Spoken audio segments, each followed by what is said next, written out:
Lately, I've been reading a lot of posts and saw a lot of videos on different platforms in which they are claiming that the higher the grade of your Gundam is, the more durable it is. Now, I'm thinking, why don't we do a drop test and see in this experiment whether it's true that a higher grade Gundam is durable or more durable than the other Gundam. Let's count. 3, 2, 1. Stop! No. Don't do that, okay? That's not true. That's not true. That's not how it works, okay? Please stop listening to myths about Gundam and try to look for reliable information which you can find, of course, in reliable people. Just like this in this channel, I am going to share with you a lot of information about Gunpla collection and of course what you can do in order for you to enjoy our beloved Gunpla / Gundam. Okay? Hi everyone, this is me again, Teacher Noy, and welcome back to my YouTube channel. This one is another episode about our Gunpla collection. So I hope that you're going to watch this video and continue. Do not forget to like, share, and subscribe so that I can be able to upload more videos regarding this content.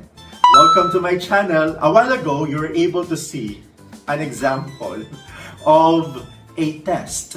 And that test is what we call durability test, the drop test, which I know that if you have been collecting a Gunpla for a very long time, this is something that you will not dare to do, knowing how much money you spend just to buy one box of Gunpla, and you're just going to have a drop test in order for you to know its durability. And if you have been in this collecting hobby for a very long time, I'm sure that this is already a household information for you that Gunplas are delicate, okay? That's why they are meant to be displayed. And when I say they are meant to be displayed, they are meant to be put inside the shelf or inside the cabinet. They are meant to be appreciated by our eyes, not by our hands. That's why Gunplas are not toys for small children. That is something that you should be able to understand when you start collecting Gunpla, or if you are thinking to give it a gift to someone special to you. Pag bata or bata pa, please do not give a Gunpla. Sa akin na lang po. Minus also the idea that it is being built. Okay? Hindi po siya yung toy na parang action figure that you're just going to buy straight from the shelf of the toy store. Then, pagbalik sa bahay o pagdating nyo sa bahay, just open it and then that's it. Okay? So, may iba tayo. That's the reason why, Teacher Noy, that's why I decided to create this channel so that I can share to you all the things that I know about Gunpla and of course, how we are going to continue collecting. Kasi syempre naman, di ba, our goal is a room full of Gunplas. Like, when you enter the room, wala ka na makikita. Hindi mo na makikita yung kama mo, hindi mo na makikita yung higaan mo, or even your sofa, or all of the things that you can see. The wall, on top of the table, kung saan are all Gunplas. Bawal gumalaw, di ba? I was scrolling, di ba? Lagi naman natin yung ginagawa when we're not doing anything or we're not busy doing something in life, lalo na kung wala tayong ginagawa masyado sa work, what we are doing is we are scrolling syempre sa mga favorite apps natin where we can watch short videos. Then, one of this interesting video that I kept on seeing, siguro for a month na, pero because I am so busy, even though that I keep on seeing this topic or this something that is becoming trending na in the Gunpla community, ay hindi ko siya binibigyan ng panahon. As a matter of fact, there was this time na I was really so interested and my curiosity talaga was able to reach its maximum na I even tried to search for that specific thing. And in this certain app, hinanap ko na siya sa shop nito, sa online shop nito, para makabili na ako because I really want to, you know, start doing that kind of trend. Because feeling ko, hindi siya feeling ko lang sabi ko, I need it. Kailangan ko siya, di ba? Pagkasabi, kasi alam nyo, ito yan sa mga katulad kong who wants to splurge. Sana ang yayaman natin, we can just splurge. Pero hindi Hindi talaga. Wala tayong pera.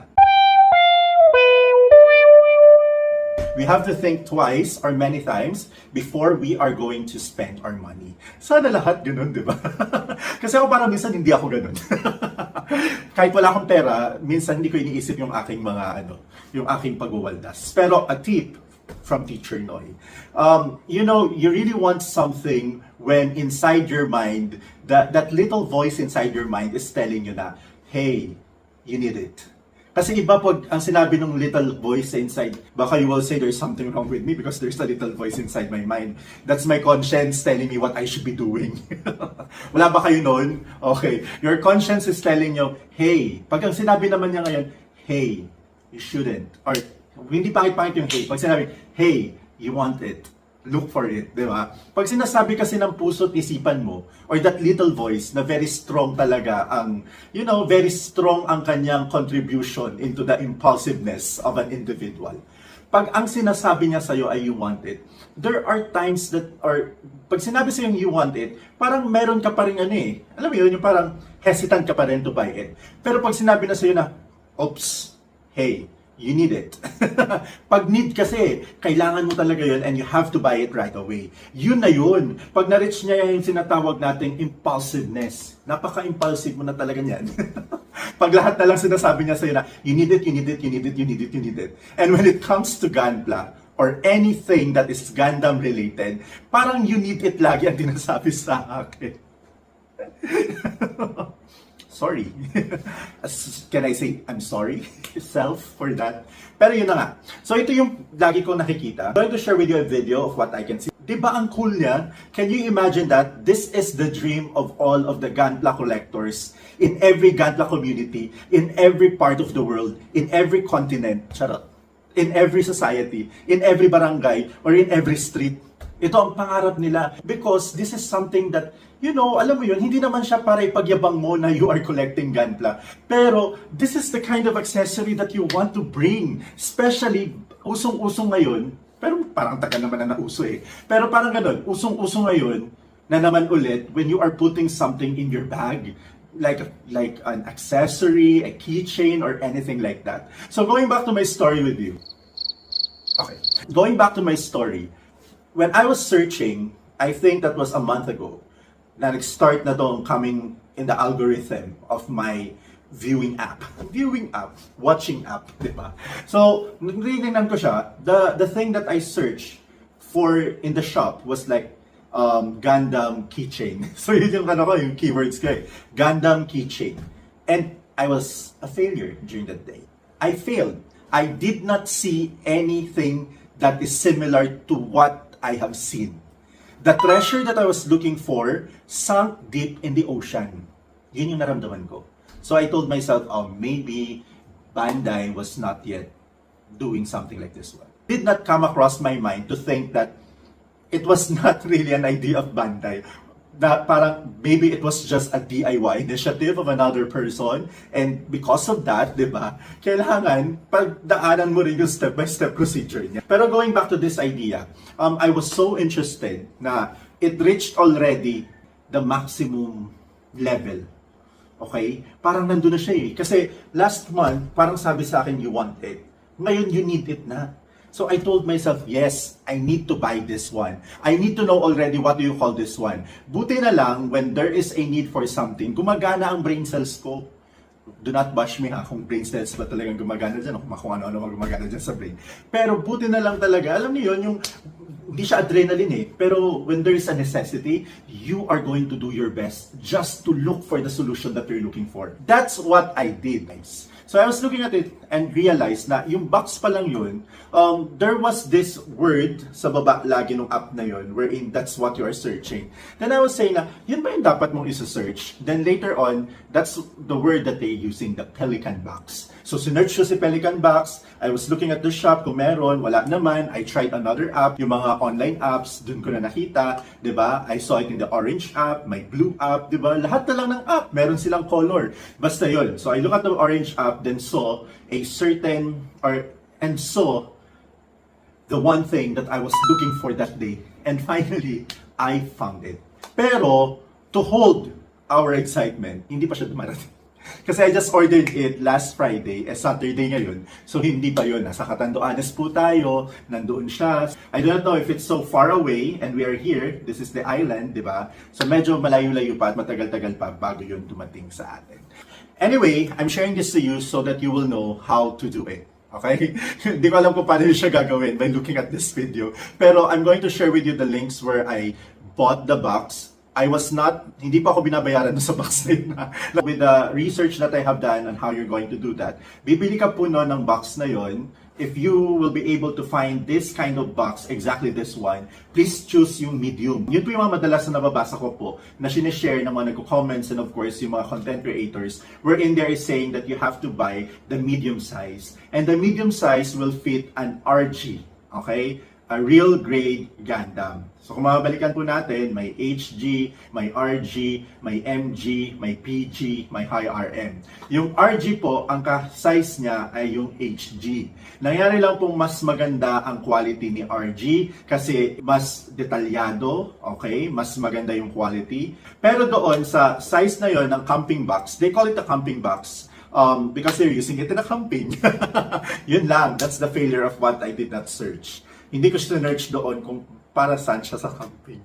Pero sabi kasi, it's an acrylic camping box. So it's being used in a camping, di ba? Saan mo gagamitin? Eh di sa camping kasi nga it's a camping box. Pero that camping box is what you're going to use in order for you to put inside a real grade Gundam. Aside from that, you have to buy also a foam. Tapos yung foam, depende na lang po yun sa gusto nyong kulay. Remember, when you do this project po, people, you are not going to buy it in one store, not unless they have provided already because it's becoming a macro trend.